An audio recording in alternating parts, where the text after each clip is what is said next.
Muito bom dia a todos. É uma satisfação enorme estar aqui novamente. Prazer mesmo.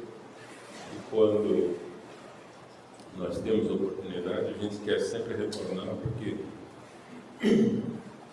esse trabalho de divulgação do Evangelho de Jesus nas casas espíritas é para nós uma tarefa muito cara, muito agradável, que nós procuramos cultivar com muito carinho e com dedicação, mas ela é principalmente uma tarefa que tem um caráter provocativo. A nossa linha de atuação como palestrante espírita é sempre a de procurar. Eu não posso garantir sucesso, mas eu posso garantir o esforço de procurar fazer com que aqueles que nos ouvem possam, de uma forma ou de outra, se sentir seduzidos pelos temas que Jesus nos trouxe. E não é a sedução pela sedução em si, aquela em que a gente se sente encantado, mas ao mesmo tempo satisfeito que alguém saiba sobre isso, mas pelo contrário, aquela que nos provoca no íntimo do ser, no íntimo da alma, para que nós nos interessemos mais amplamente e mais profundamente pela nossa própria realidade de espíritos imortais, para que nós nos interessemos permanentemente por conhecer as leis divinas que governam a vida em todos os recantos do universo e que é matéria trazida por Jesus. Jesus não veio falar de coisas esotéricas, coisas intangíveis que nós podemos talvez imaginar, mas não podemos tocar. Ele veio falar conosco sobre as leis de Deus, sobre as regras que regem a vida no universo e que foram propostas pelo Criador, que é o nosso Pai, de todos nós, dele inclusive, colocando-nos na condição de co-criadores, onde ele diz: sois deuses, podeis fazer tudo que eu faço e muito mais, mas não agora de improviso, né? Nós vamos precisar nos preparar, como ele se preparou, como um irmão muito mais velho do que nós, e aceitou essa tarefa desafiadora, e para nós inimaginável, de governar o destino de um número tão elevado de criaturas, 20 bilhões, talvez 25 bilhões, que realizamos esse estágio de desenvolvimento aqui nesse planeta que ele governa.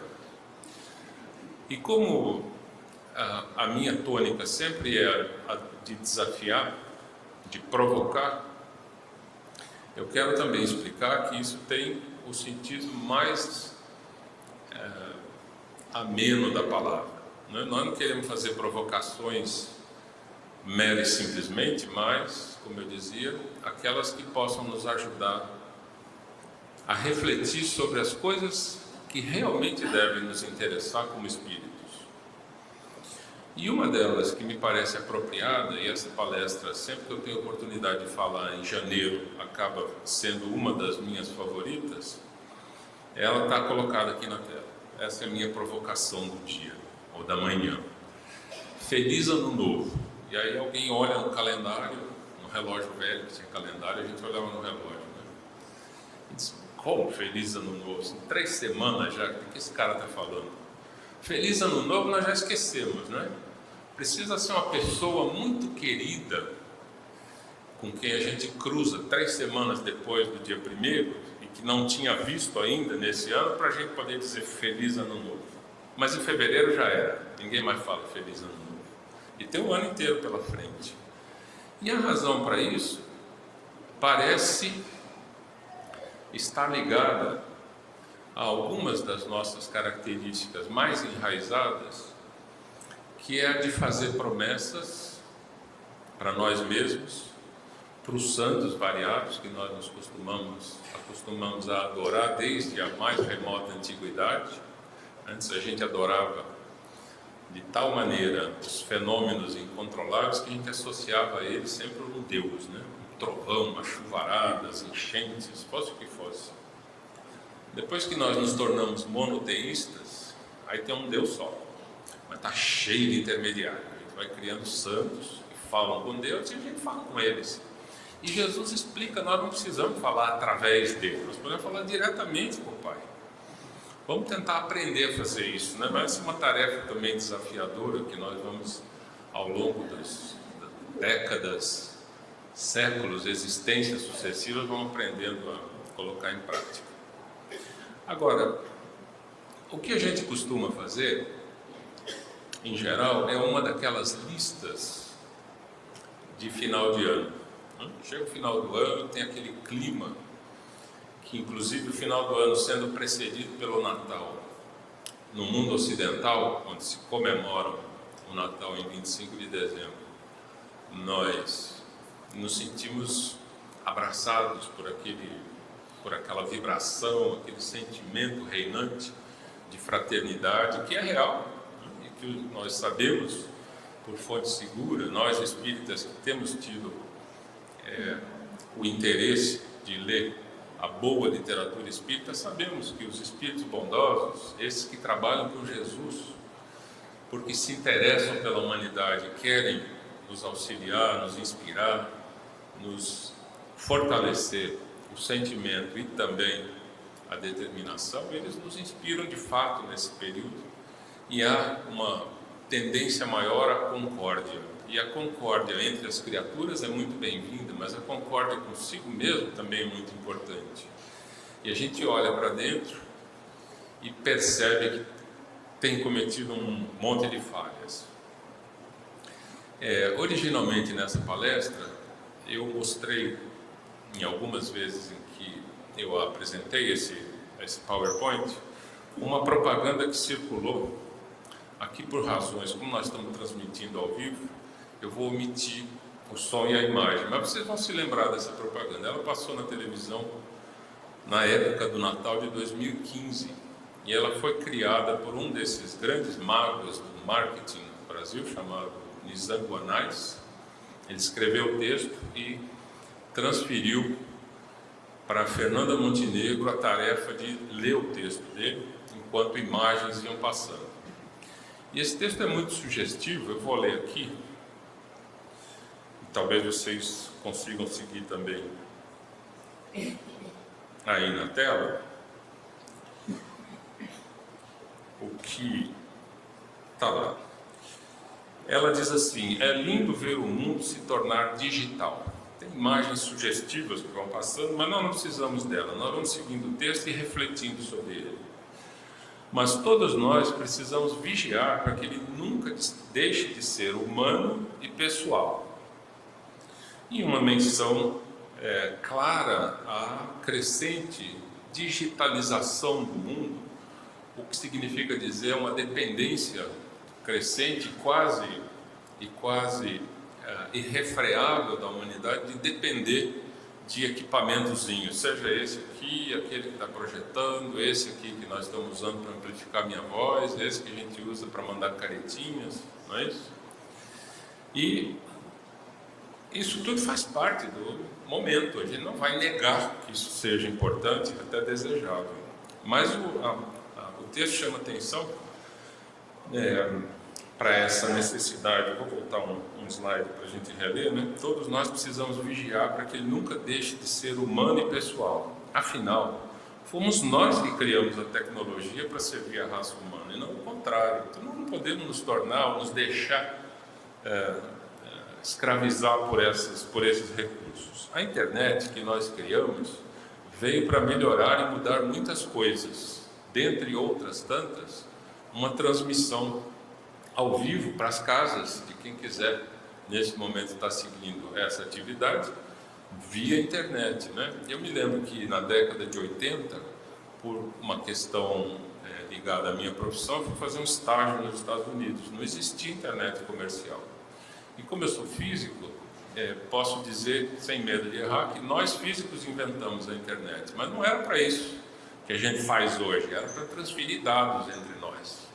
E é claro que o caminho se abrindo, isso se tornou uma ferramenta que, disponibilizada comercialmente, permitiu acesso praticamente instantâneo a imagens e informações em todo o mundo.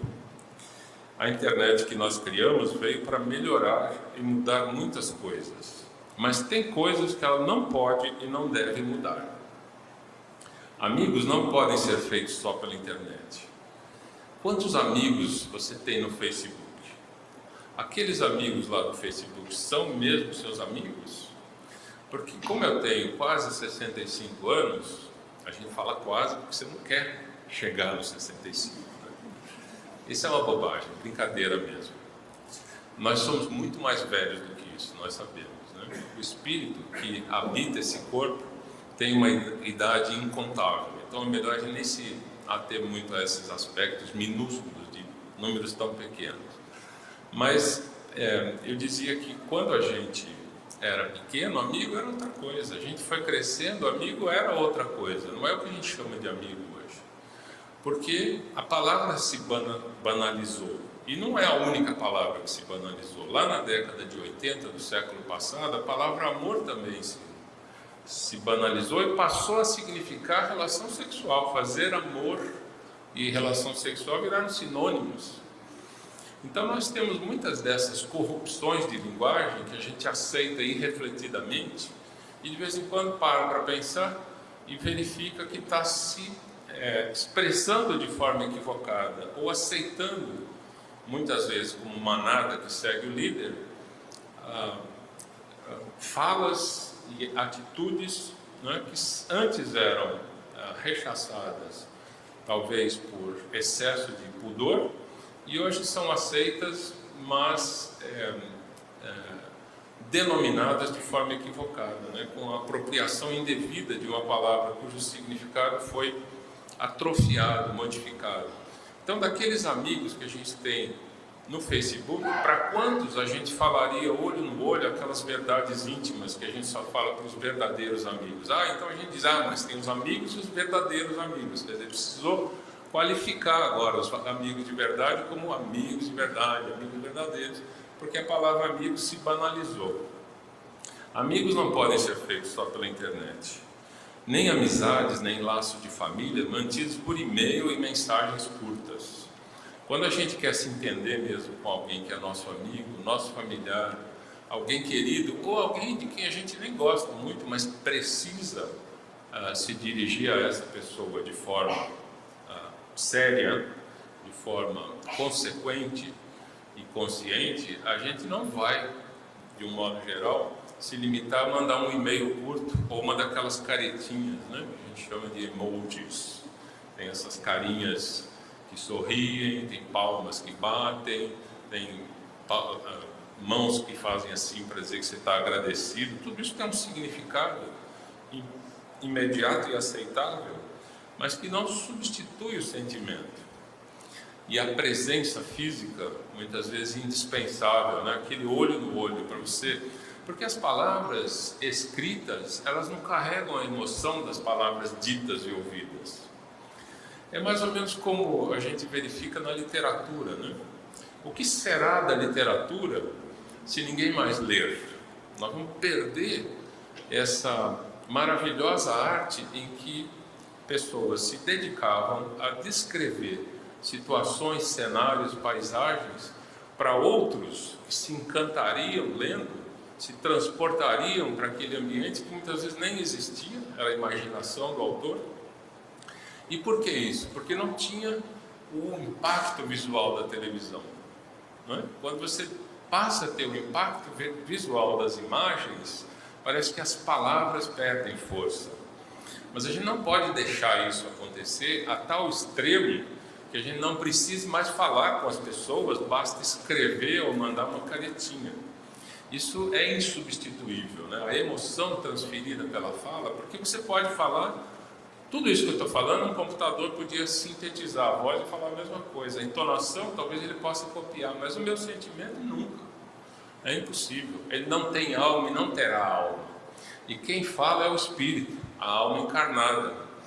Então, a gente precisa estar atento para isso, ou deve estar atento para isso, que é parte natural das nossas vidas cotidianas, né? A existência da internet, a possibilidade de se comunicar através dela, mas também não perder de vista que certas relações são insubstituíveis. E aí o texto é legal quando ele diz, não é o GPS que vai guiar a sua vida. Quem já dependeu do GPS pode até dizer assim, que bom, né? Porque o GPS anda me levando para umas ruas que eu não sei depois sair delas, né? Tem alguns programas desses de guia através do trânsito que às vezes falham. E o Waze é um desses mais populares, que é citado aqui, que diz, nem é papel do Waze ensinar o seu filho qual o melhor caminho a tomar na hora da tormenta. Você pode até saber fazer essa pergunta para esses dispositivos, como é que eu chego daqui na minha casa em São Carlos? Ele me responde com várias alternativas, eu vou fazer minhas escolhas. Mas o filho, a gente mesmo, na hora da dificuldade, nós precisamos tomar decisões que são baseadas num conhecimento prévio, que não pode ser o do programa, tem que ser nosso. Nós vamos ter que tomar decisões que se baseiam na nossa capacidade de discernir entre o que é bom e o que é ruim. Por exemplo, você pergunta para o Google uma coisa qualquer, escreve um texto no Google, ele te dá 1.342 respostas no mínimo, ou um número maior talvez, dependendo do tema. Qual você escolhe? A primeira, porque você está com preguiça de olhar as outras? A segunda, porque a primeira talvez esteja errada? Qual é o critério? O critério único, universal, é ler a resposta e verificar se ela realmente atende à sua necessidade. E a isso a gente chama de discernimento. Você, de todas as opções disponíveis, tem que escolher o que te convém. É isso que Paulo fala no fim da sua vida, quando ele diz, de tudo que me é lícito, nem tudo me convém. Perceber que há muitas coisas que nós podemos fazer e, no entanto, talvez a maioria delas não nos convenha e, portanto, nós não vamos fazer, é um amadurecimento que, para Paulo, que é um espírito singular e que a gente usa como referência para os nossos passos tímidos ainda no processo evolutivo, para ele foi possível encarar e transformar numa frase de sabedoria no final da vida. Então, discernimento é algo para ser buscado. A gente não vai comprar isso na feira, não tem onde achar a melhor resposta. Você pode achar todas as respostas e decida qual é a que te serve. Então, na hora da tormenta, não adianta perguntar para o GPS ou para o Waze qual é o melhor caminho. Você tem que perguntar para Jesus. O que é que Jesus faria nessa situação? E para responder essa pergunta, só conhecendo Jesus. É por isso que a gente se dispõe a estudar o Evangelho, porque lá está o roteiro. A lição embutida na propaganda continua dizendo, afinal, não é o Wi-Fi que mantém a nossa conexão com aquelas coisas inexplicáveis, divinas, que só a raça humana tem a senha. Deixa eu fazer um parênteses aqui, eu não acredito que essa seja uma mensagem religiosa ou de qualquer maneira, ou de uma maneira qualquer que seja, interessado em difundir o Evangelho de Jesus. Simplesmente está falando de verdades que ressaltam aos olhos. E vocês vão ver onde eu quero chegar. Vamos continuar lendo. Por isso, lembre-se, é fim de ano, feche os olhos, aí dá uma receita, é a dele. Feche os olhos, olhe para dentro e faça o download só de coisas boas. Então, se você puder se cercar de boas ideias, bons pensamentos, bons sentimentos, tudo bem, ótimo, maravilhoso. Mas alguém consegue viver assim para sempre? Só porque virou o ano e eu baixei na minha mente, de um computador central ou das nuvens, como se diz hoje, boas ideias, bons sentimentos, isso garante meu ano novo feliz? Acho que não, né? E aí você vai ver que de todos os aplicativos que nós fomos capazes de criar, nenhum é melhor que o aplicativo que você tem aí dentro de você, chamado coração. E aí o filme continua com algumas imagens sugestivas, e aí eu quero introduzir a vocês um outro personagem. Então esse personagem aqui ele às vezes aparece nas minhas palestras pensando em voz alta. E eu esqueci de colocar um pointer, então eu vou ficar em silêncio 30 segundos pegando uma coisa na minha mochila.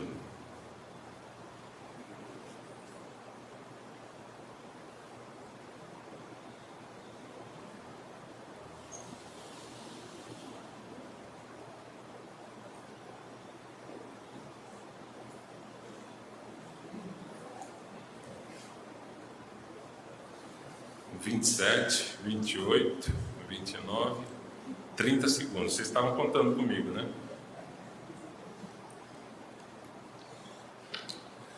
É porque às vezes esse jeito de ser adquirido ao longo das décadas, talvez de outras existências, de professor não me abandona. Eu não consigo, às vezes, ser tão natural que não pareça que eu sou professor. Mas vocês não pensem em mim como professor desse tema que nós estamos falando. Tá? Aqui eu sou provocador. Eu não consigo ensinar essas coisas que eu não sei ainda e estou procurando aprender. Mas esse nosso personagem, então, diz o seguinte. Eu acho que eu posso me posicionar um pouco assim, não vai dar microfonia não. Né? Só para eu poder apontar lá. Então, é verdade, o mundo está muito mudado. Precisamos ser mais humanos, diz ele.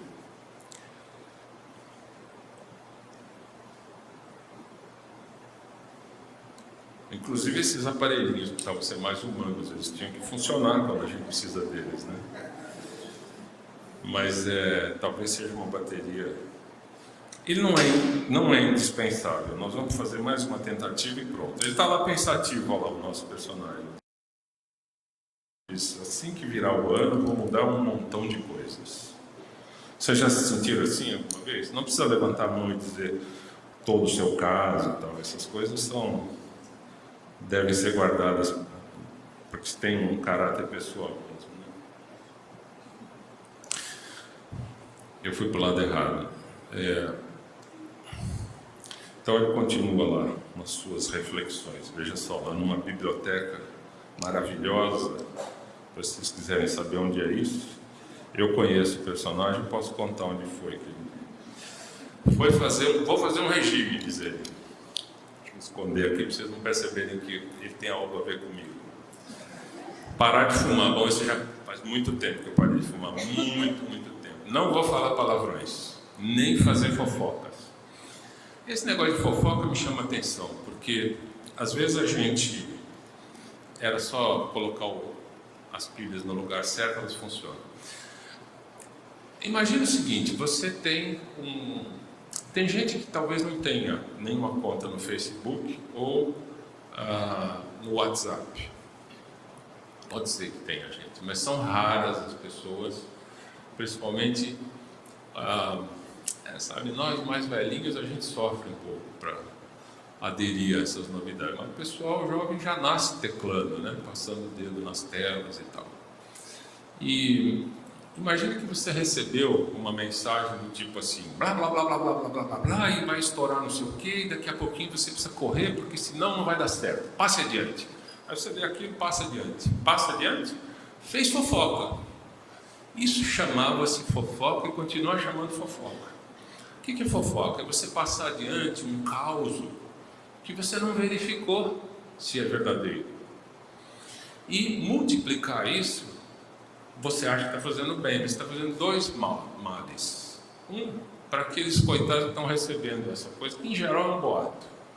Em geral é um boato. Há sites variados na internet que se dedicam a verificar a veracidade dessas coisas. Olha, amanhã vai correndo na Caixa Federal, faz uma fila a partir das 5 da manhã, porque o presidente baixou um decreto e vai pagar todo mundo um dinheiro que você nem sabia que tinha.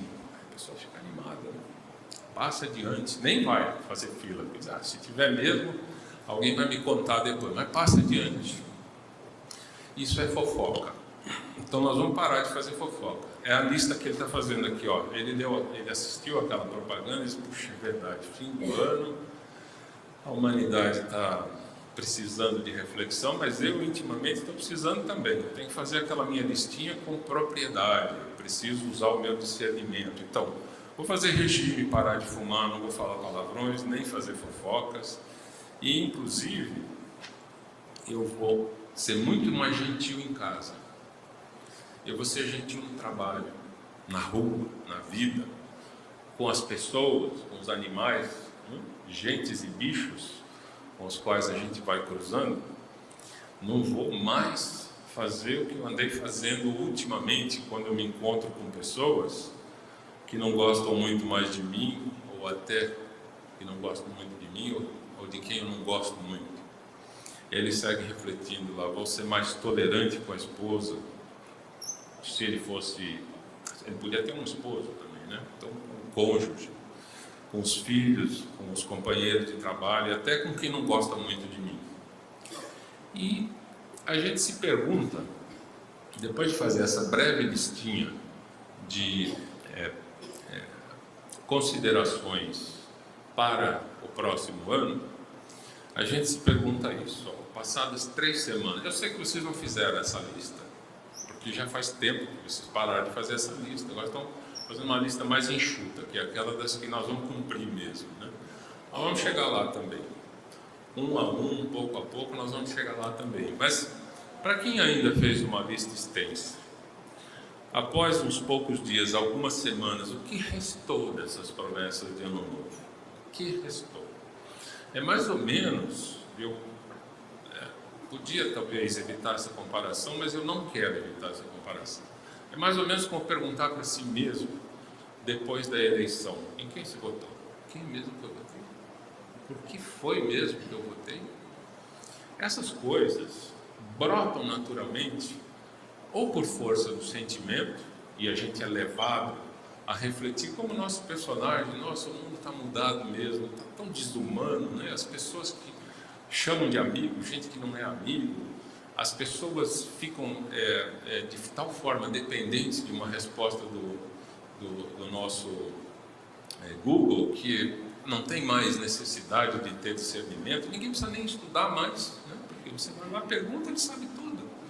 E aí você pega a primeira resposta ou a segunda, cada um vai desenvolver seu critério. Isso é uma tolice tão grande que a gente faz graça com isso. Mas será que em algumas circunstâncias da vida nós não estamos caindo nessa armadilha, ou nos deixando ser envolvidos por essa armadilha, simplesmente porque pensar é mais difícil, chegar às próprias conclusões e arcar com as consequências é mais difícil?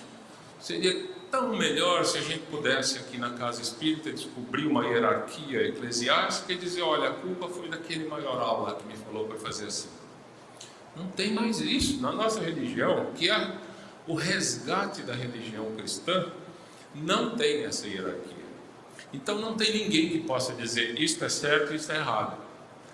Nem se você for lá nos livros, nas obras básicas de Allan Kardec, você vai encontrar essa máxima: o que está aqui está certo, o que não está, está errado. É o contrário que ele diz.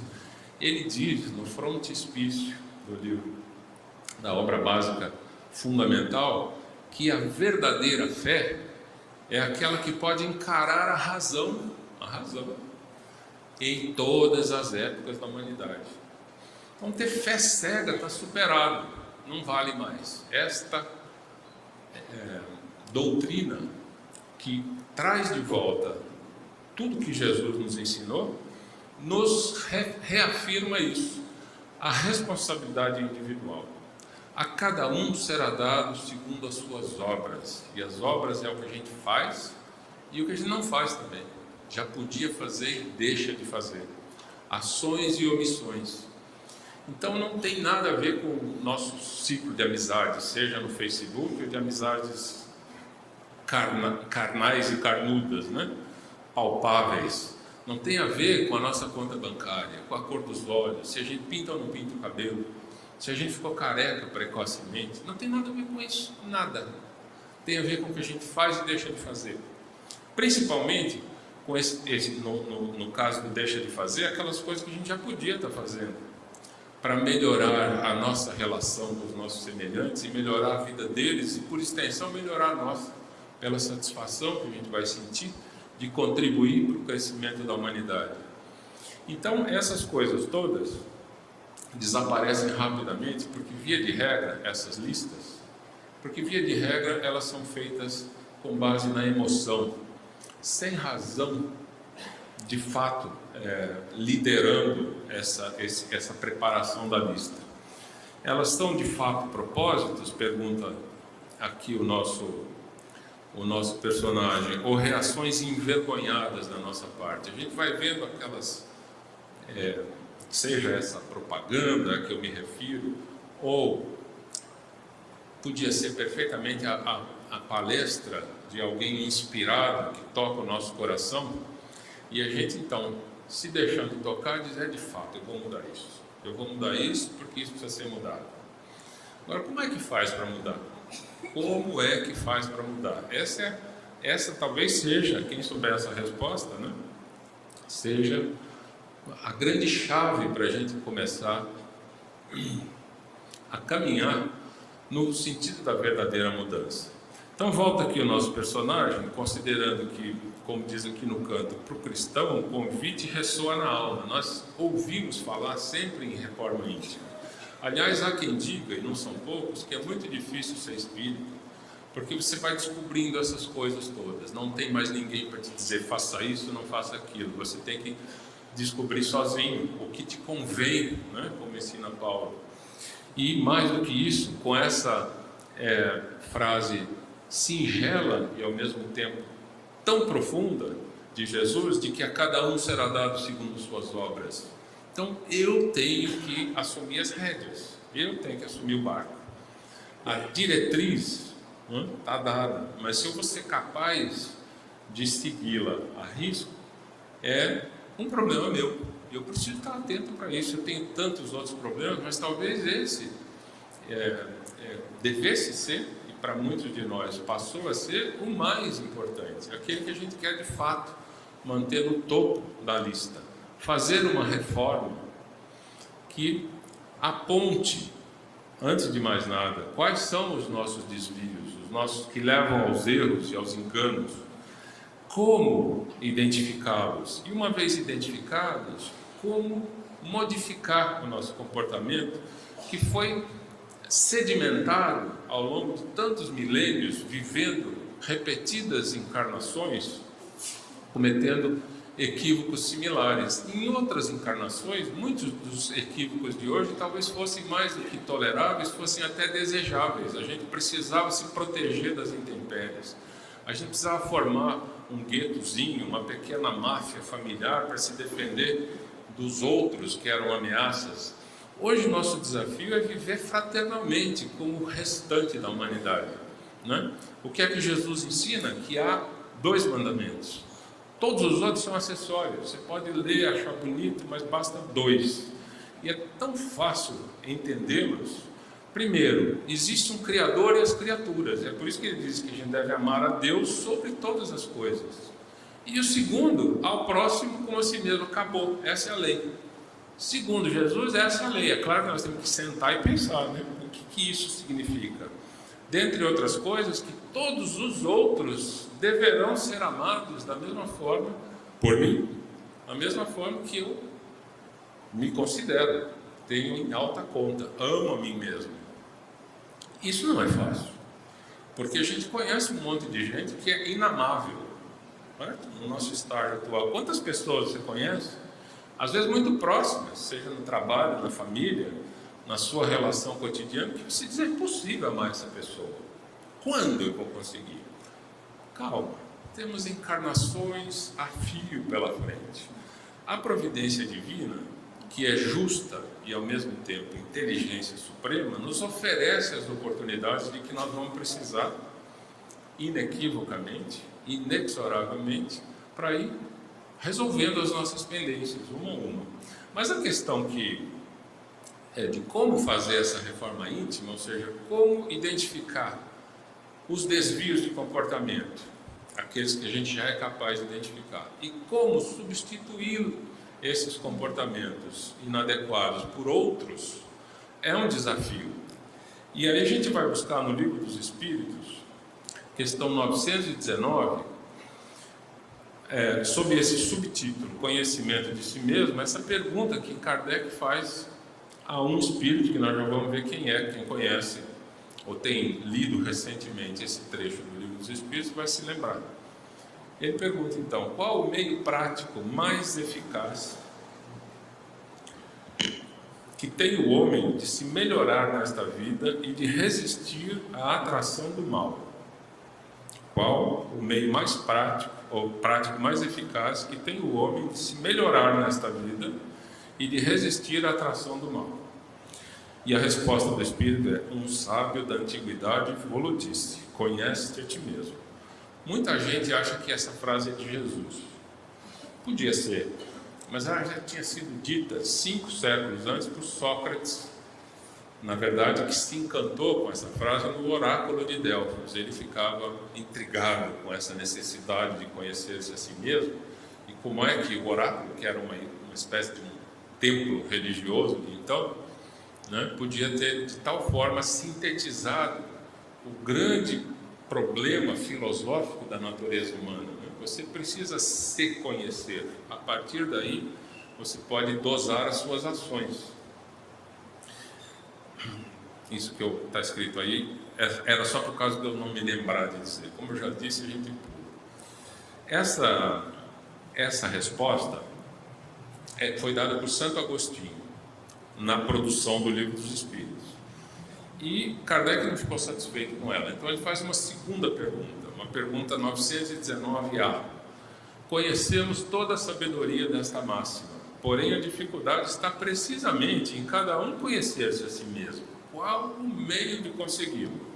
Então vem a sugestão. Eu evito falar receita. A gente pode falar receita meio brincando, né? Mas receita parece, sigo a risca, vou lá, 2 colheres de farinha, 3 de açúcar, pronto. Conheci-me a mim mesmo. Receita do bolo de Santo Agostinho. Ele é muito mais cuidadoso e por isso a gente deve ler o comecinho da resposta e depois o fim. A resposta é longa, ela tem 3 páginas no Livro dos Espíritos. Mas ela começa assim: fazei o que eu fazia quando vivi na Terra. Ao fim do dia, interrogava a minha consciência, passava a revista ao que fizera e perguntava a mim mesmo se não faltara a algum dever, se ninguém tivera motivo para de mim se queixar. Então, Santo Agostinho vai dormir no fim do dia. Antes de pegar no sono, ele passa em revista o seu dia. O que eu fiz hoje mesmo? O que eu deixei de fazer? Quem que eu incomodei? Quem me incomodou? Por que eu me senti incomodado? E coisas assim. Porque sentir-se incomodado muitas vezes parece que é uma atitude passiva em resposta à provocação alheia, mas revela dificuldades nossas.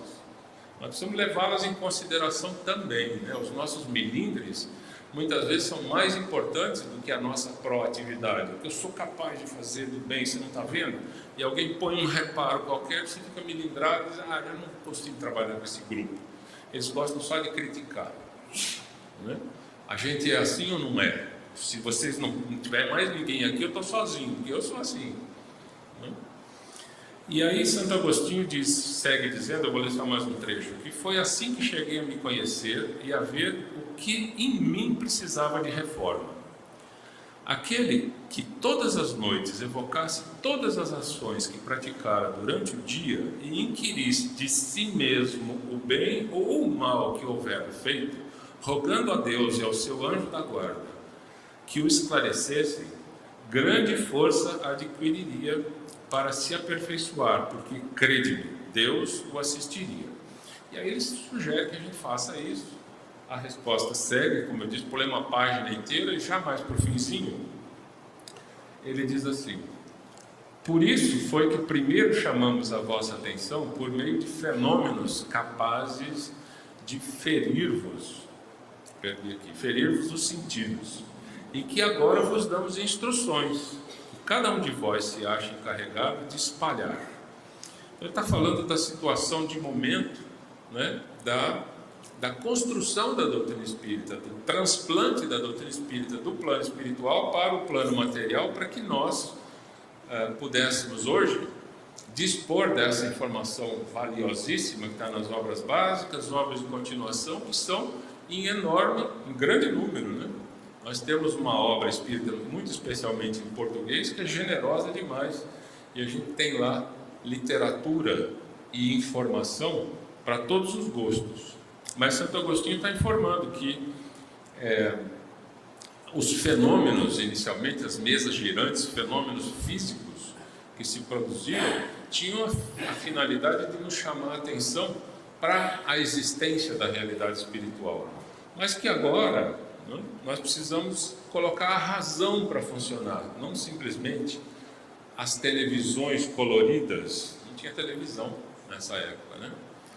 O paralelo que eu faço é esse. Hoje, qualquer imagem colorida, todos nós nos voltamos imediatamente a nossa atenção se uma TV começar a brilhar ali, por mais interessado que a gente esteja na palestra aqui. Aliás, não é por outra razão que a gente acaba usando esses projetores, né? Porque é uma maneira de atrair a nossa atenção. Nós somos muito polarizáveis, muito facilmente atraídos por sensações visuais. Então, Santo Agostinho nos dá essa sugestão, e eu queria, já nesses minutos finais da nossa conversa, queria chamar a atenção para uma outra lição, dentre várias que nos ajudam nesse tipo de reflexão, que foi trazida pelo André Luiz sobre a mediunidade do Valdo Vieira, nesse livro Opinião Espírita. Como eu tenho esse livro há muito tempo, eu acho que vocês não vão encontrar mais essa capa. Todos esses livros foram reeditados, a capa é outra, mas o título e o teor são os mesmos, obviamente, e muito, muito úteis quando a gente tem olhos de ler, ouvidos de ouvir e coração e mente para sentir o verdadeiro significado das palavras. Nós vamos ver que André Luiz, assim como Santo Agostinho nos sugere uma reflexão diária, né, aquele balanço que a gente está fazendo frequentemente, uma vez por ano. As empresas fazem balanço uma vez por ano, nós fazemos balanço uma vez por ano. Foi disso que nós estávamos falando até agora aqui. A gente faz aquela listinha para dizer, no ano que vem tudo vai ser diferente, daqui para frente tudo vai ser diferente, né? E na verdade fica igual. E a única diferença que tem é que ficou igual, muito frequentemente. Porque na verdade nós temos feito listas envergonhadas e não listas verdadeiramente recheadas de decisões. Quando a gente quer fazer mudanças, a gente tem muitos estágios a vencer. Primeiro, é estar convencido que vale a pena. Se você não estiver convencido que vale a pena, vai mudar por quê? Está tudo tão bom, tudo tranquilo, né? A zona de conforto é aquela em que a gente gosta de viver. Então, tem que estar convencido. Aí você tem que pôr em prática uma estratégia para mudar o seu jeito de ser. Não como um todo, porque isso é inviável em algumas, digamos, em alguns anos, né, em uma encarnação apenas, mas tem algumas coisas que te incomodam mais no seu jeito de ser, você decide que vale a pena mudar, e aí você quer mudar. E como você vai fazer para mudar? Eu vou traçar essa estratégia, quando acontecer, eu vou me segurar, não vou falar sem pensar, etc. E está diante da situação e falou sem pensar de novo.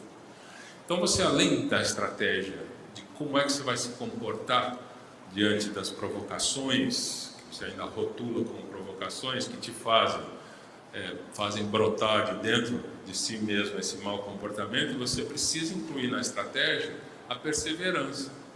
Afinal, eu estou convencido que vale mudar, vale a pena, mas é um esforço e eu não consegui. Eu já disse que eu não ia fazer mais e fiz de novo.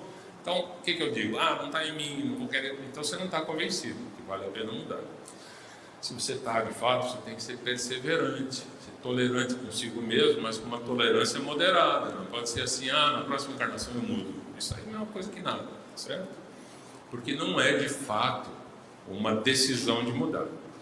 O André Luiz traça uma espécie de um roteiro em que, ao longo de um texto desses muito sugestivo, ele vai nos provocando, como eu gosto de ser provocado e provocar aqueles que me ouvem, ele vai nos provocando para refletir pontualmente o que é que de fato precisa mudar, né?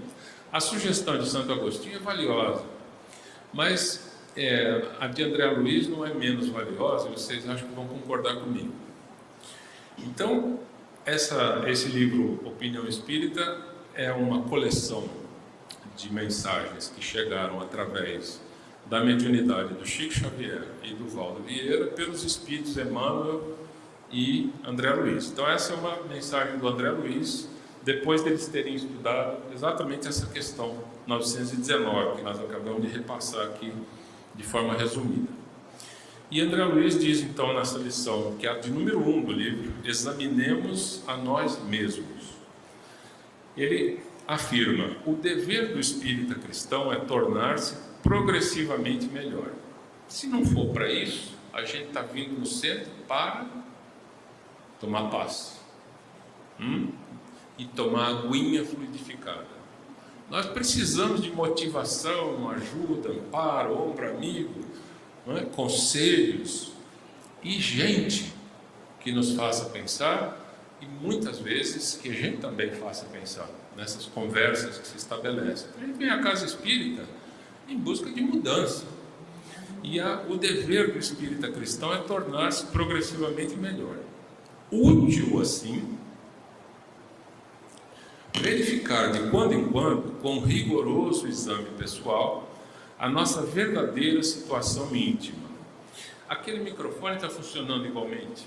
Posso usar ele? Obrigado.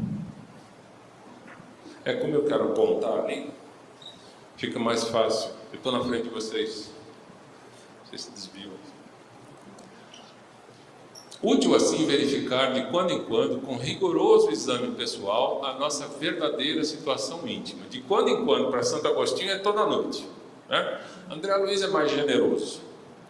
Ele é mais generoso. Ele talvez, em vista da sua condição recente, né, de ter estado conosco em erro como nós, talvez ele se lembrando disso, diz: olha, precisa pegar menos, vamos pegar mais suave com esse pessoal, porque a coisa é brava.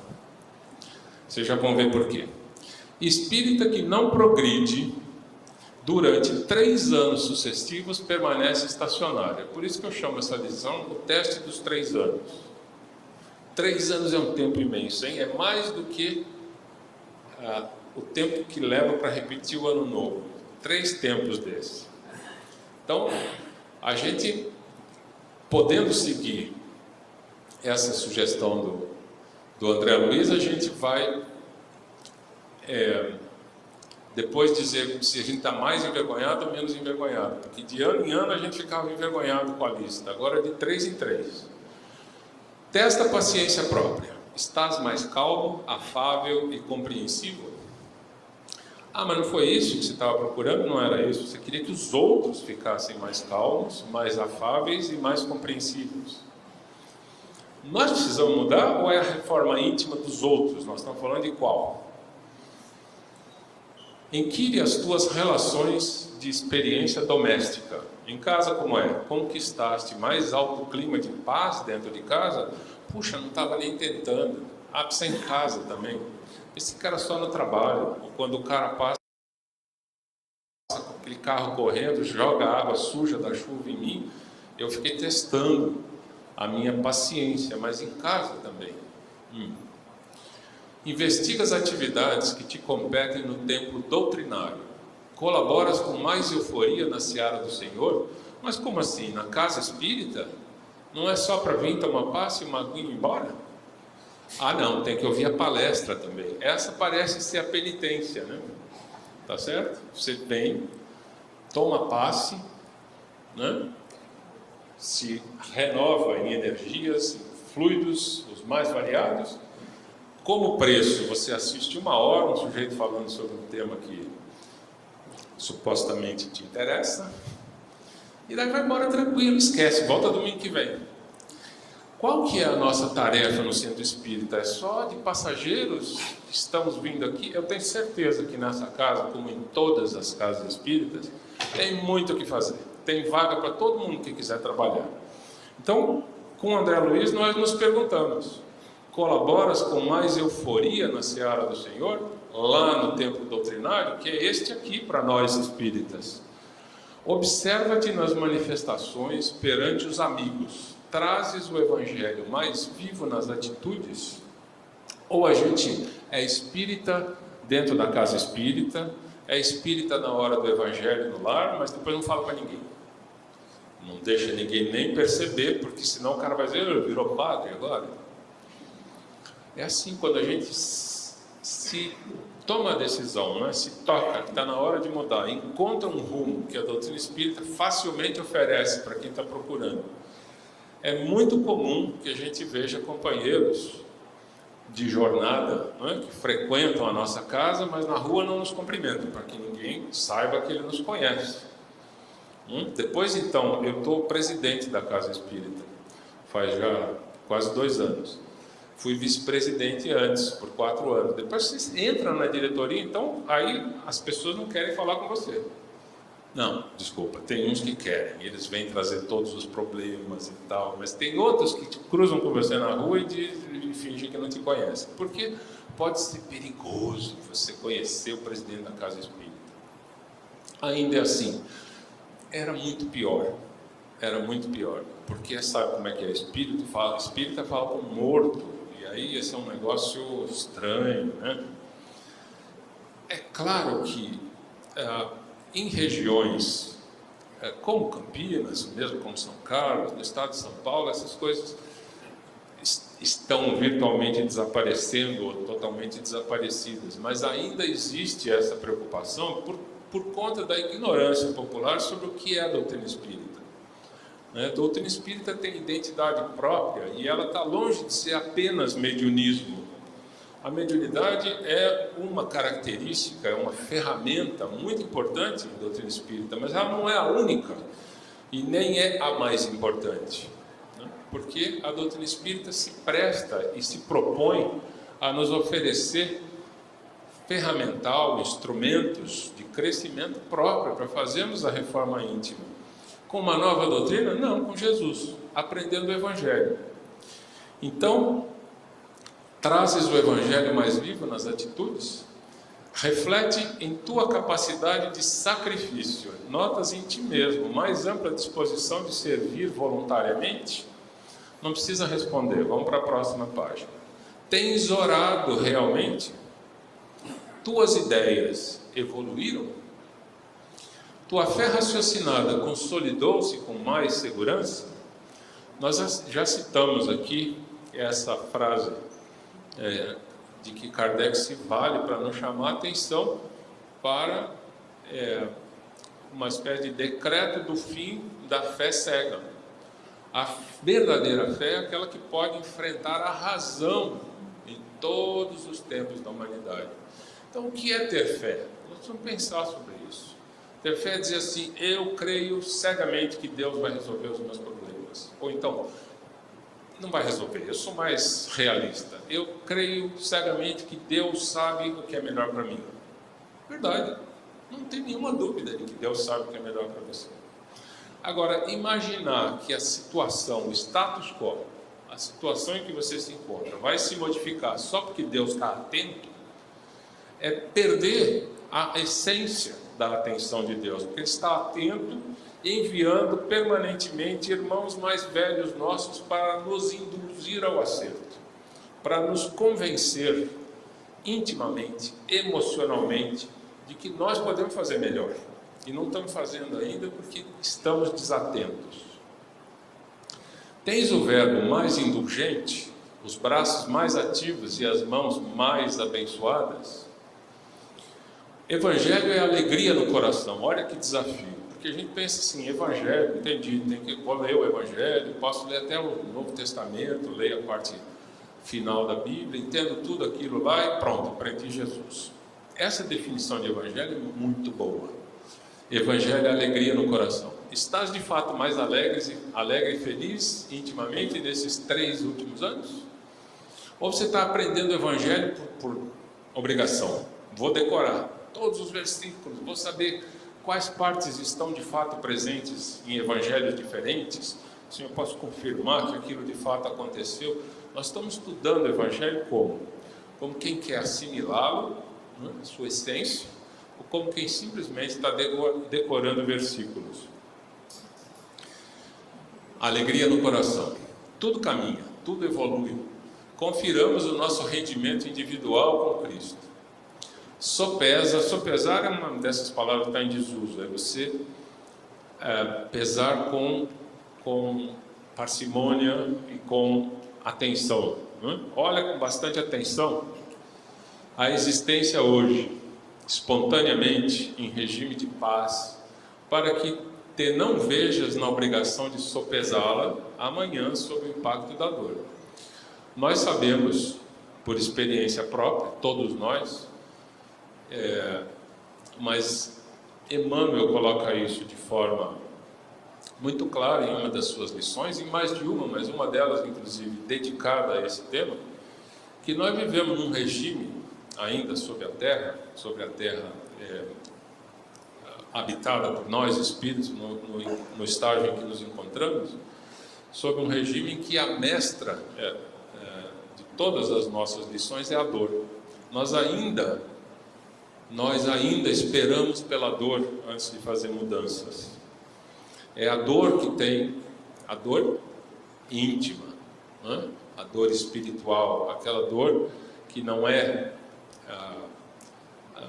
tangível, que não é diagnosticável pela medicina, de um modo geral, e que nos coloca em estado de apreensão, de angústia, né? Essa dor que é reflexo das nossas atitudes impensadas e do nosso jeito distraído de dirigir as nossas vidas. Então, é melhor pensar hoje, se não toda noite, pelo menos a cada 3 anos, espontaneamente, do que amanhã sob o impacto da dor. Não te iludas, um dia que se foi é mais uma cota de responsabilidade, mais um passo rumo à vida espiritual, mais uma oportunidade valorizada ou perdida. Interroga a consciência quanto à utilidade que vens dando ao tempo, à saúde e aos ensejos de fazer o bem que desfrutas na vida diária. Essas coisas que, em geral, a gente considera que são naturais, elas estão aí porque estão aí, não é? Eu tenho saúde, eu tenho como me manter vivo, trabalhando, fazendo as minhas coisas cotidianas e, claro, isso não é mais do que obrigação de Deus oferecer para mim. E ai dele se alguma dessas coisas faltar, né? Porque aí você começa a ter aquele questionamento mais direto com o Criador, né? E muitas vezes equivocado. Mas todas essas características, o tempo de que nós dispomos, a saúde melhor ou precária, mas a saúde que nos mantém vivos e os ensejos de fazer o bem que nós temos diariamente, são oportunidades, né? E o que a nossa consciência tem a nos dizer a respeito de como nós temos usado tudo isso? E ele então encerra a lição dizendo, ou recomendando, faze isso agora, enquanto te vales do corpo humano, com a possibilidade de reconsiderar diretrizes e desfazer enganos facilmente. André, facilmente? Menos dificilmente, digamos assim, né? Pois quando passares para o lado de cá, que é o lado dele, desencarnado, muita vez já será mais difícil. E essas circunstâncias em que a gente se dá o direito ou a oportunidade de fazer essa reflexão, são muito valiosas. É claro que a gente pode seguir um híbrido entre o diário do Santo Agostinho, o anual do Feliz Ano Novo, que a gente não vai deixar de fazer a nossa reflexão de fim de ano, mas a gente podia fazer também a reflexão do fim do mês, né? Do fim do dia, e fazer também, como sugere André Luiz, de tempos em tempos, essa reflexão que nos coloca como espíritas cristãos, que é o que ele diz lá na primeira linha, né? O dever do espírita cristão é tornar-se progressivamente melhor e, com isso, aproveitar esses ensejos que nós podemos ter naturalmente, porque o mundo nos leva a isso, mas também por decisão nossa de fazer esse balanço, para que a gente vá aos poucos acertando rumos e compreendendo melhor como é que nós, espíritos, funcionamos. Fazer reforma íntima requer compreender onde estão os pontos a serem reformados e tratar de trabalhar duramente, né, de forma persistente, para que esses pontos possam ser mudados. Então, feliz ano novo para todos nós, principalmente se nós formos capazes de construir um ano novo feliz. Não porque nós esperamos que ele seja feliz, porque nós merecemos, ou porque Deus se cansou dos conflitos e vai tornar todos os cidadãos encarnados e desencarnados espíritos cordatos. Essa tarefa é nossa, desde o princípio. Se Deus nos quisesse criar perfeitos, Ele teria feito. Mas não é essa a solução. A solução é outra, é a criação de espíritos simples e ignorantes, que vão crescendo até se tornarem, cada um de nós, anjos sem as asas, no sentido do crescimento espiritual, né? Criaturas angelicais, por nossa própria conta, lutando durante muitos milênios contra os outros, e agora, chegada a hora da gente perceber que está na hora de lutar com os outros, e portanto viver fraternalmente com aqueles que são os nossos irmãos e que nós precisamos aprender a amar. Só um último slide. Quem ainda não tem 3 anos de doutrina espírita pode se considerar em vantagem, porque conhece a lista de sugestões de André Luiz e já pode se preparar para, quando fizer 3 anos, né, fazer o teste que ele sugere. Feliz ano novo para todos nós.